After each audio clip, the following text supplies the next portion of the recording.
আজকে সকালবেলা ঘুম থেকে উঠে একটু খাওয়া দাওয়া করে বাসা থেকে বের হয়ে বাইরে গিয়ে একটু আড্ডা পানি মেরে বাসায় যাচ্ছিলাম। এখন দেখছি আমার বন্ধু এখানে গোসল করতেছে।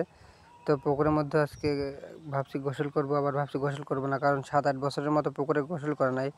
বন্ধুর অনেক রিকোয়েস্টের পরে পুকুরে নামলাম। পুকুরে নেমে দেখছি হাফসা যাচ্ছে, অনেকদিন পরে তো এজন্য হয়তো বা এরকমটা আমার হচ্ছিল। তো পুকুরে নামে না এই কারণে, কারণ পুকুরের মধ্যে মানুষ মুতে, এই কারণে আমি পুকুরে নামি না। তো আমার বন্ধুর অনেক অনুরোধের পর আমিও পুকুরে নেমে গেলাম অনেক বছর পরে। তো আমার ফোনটা কিন্তু ওয়াটারপ্রুফ না, তো আমি ফোন পড়ে গেলে কিন্তু ফোনটা শেষ অরিজিনাল।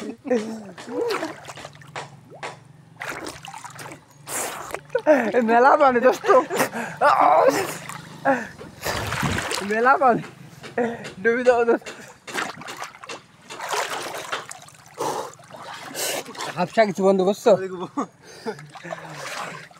তো আজকের মতো আমার গোসল করা শেষ। তো আপনারা ভিডিওটি যারা সম্পূর্ণ দেখছেন তাদেরকে অসংখ্য অসংখ্য ধন্যবাদ।